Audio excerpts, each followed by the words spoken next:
ఉమ్మడి కర్నూలు జిల్లాలో ఆ నియోజకవర్గంలో ఓటమి ఖాయమని టీడీపీ డిసైడ్ అయిపోయింది. ఓడేందుకు ఖర్చు పెట్టాలని టీడీపీ నేతలు పెద్దగా డబ్బులు బయటికి తీయలేదట.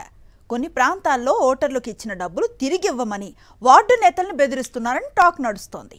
డబ్బుల కోసం స్థానిక నేతల చుట్టూ తిరుగుతూ వారిపై ఒత్తిడి తెస్తూ భయపెడుతున్నట్లుగా తెలుస్తోంది. ఇంతకీ ఆ నియోజకవర్గం ఏదో దాని కథేంటో ఇప్పుడు చూద్దాం. ఎన్నికల్లో డబ్బును మంచినీళ్ళలా ఖర్చు పెడుతున్నారనే విషయం బహిరంగ రహస్యం. ఓటుకు నోటు ఇచ్చే సంప్రదాయాన్ని ప్రారంభించింది తెలుగుదేశం పార్టీయే అనే విషయం చంద్రబాబు రాజకీయాలు తెలిసిన వారందరికీ అనుభవమే. పోటీ చేసే నాయకులు దిగువ స్థాయి నేతలకు కూడా డబ్బు ఇచ్చి ఓటర్లకు పంపిణీ చేస్తుంటారు. కర్నూలు జిల్లా ఎమ్మిగనూరు నియోజకవర్గంలో టీడీపీ అభ్యర్థి నుంచి వచ్చే డబ్బు 2-3 చేతులు మారాయి. అయితే టీడీపీ నేతల నుంచి డబ్బులు తీసుకున్న ఆ పార్టీకి ఓటు వేయకూడదని ఓటర్లు డిసైడ్ అయ్యారు. పోలింగ్ ముగిసిపోయింది. తాము నిండా మునిగిపోయామని టీడీపీ నేతలకు అర్థమైంది.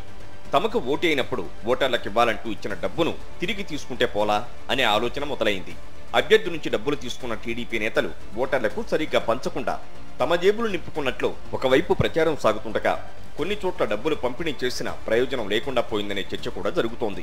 దీంతో ఇప్పుడు ఎమ్మిగనూరు టీడీపీలో డబ్బు విషయమై అభ్యర్థికి కింది స్థాయి నేతలకు మధ్య వారు జరుగుతోంది. ఎమ్మిగనూరు టీడీపీ పార్టీ అభ్యర్థి జయనాగేశ్వర రెడ్డికి క్రింది స్థాయి నేతలతో డబ్బు వివాదం రోజుకు ముదురుతోంది.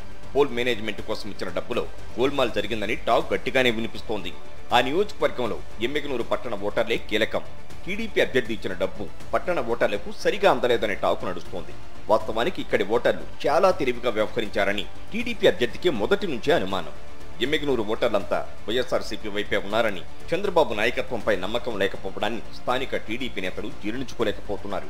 వైఎస్ఆర్ కాంగ్రెస్ పార్టీ అధినేత వైఎస్ జగన్ నాయకత్వం, ఆయన పట్ల ప్రజల్లో ఉన్న విశ్వసనీయత ముందు టీడీపీ నిలవలేకపోయింది. మరోపక్క ఎమ్మిగనూరు పట్టణంలోని పలు కాలనీల్లో స్థానిక నేతలు డబ్బులు సరిగా పంచలేదని టీడీపీ అభ్యర్థి అనుమానం వ్యక్తం చేస్తున్నారు. దీంతో ఆ నాయకుడు వార్డు ఇన్ఛార్జ్ ఇళ్లకు వెళ్లి పంచని సొమ్మును తిరిగి ఇవ్వాలని ఒత్తిడి చేస్తున్నట్లు ఎమ్మిగనూరు పట్టణంలో చర్చ జరుగుతోంది. వార్డు ఇన్ఛార్జీలు మాత్రం మాకు ఇచ్చింది మొత్తం ఓటర్లకు పనిచేశాం, ఇప్పుడు తిరిగి ఇవ్వమంటే ఎక్కడి నుంచి ఇవ్వాలంటూ వార్డు ఇన్ఛార్జీలు ప్రశ్నిస్తున్నారట. దీనిపై అభ్యర్థికి స్థానిక నేతలకు మధ్య రచ్చ సాగుతోంది. పోలింగ్ పూర్తయి ఫలితాల కోసం ఎదురు చూస్తున్న సమయంలో డబ్బుల పంచాయతీ ఏంటని చర్చ మొదలైంది. ఈ వ్యవహారం ముదిరి పార్టీ పరువు పోతోందని టీడీపీ ముఖ్య నేతలు వాపోతున్నారు. ఫలితాలు వచ్చిన తర్వాత కూడా ఈ రచ్చ కొనసాగుతున్న అనుమానాలు వ్యక్తమవుతున్నాయి. ఫలితం ఎలాగూ తమకు వ్యతిరేకంగానే ఉంటుంది గనుక టీడీపీ అభ్యర్థి డబ్బు విషయంలో ఊరుకునేలా లేరని, ఫలితాలు వచ్చాక కూడా ఈ రచ్చ కొనసాగడం ఖాయమని ఎమ్మిగనూరు టీడీపీలో హాట్గా చర్చ జరుగుతోంది. ఇంతకీ టీడీపీ అభ్యర్థి డబ్బు వసూలు చేసుకోగలరా లేదా అనే చర్చ కూడా సాగుతోంది.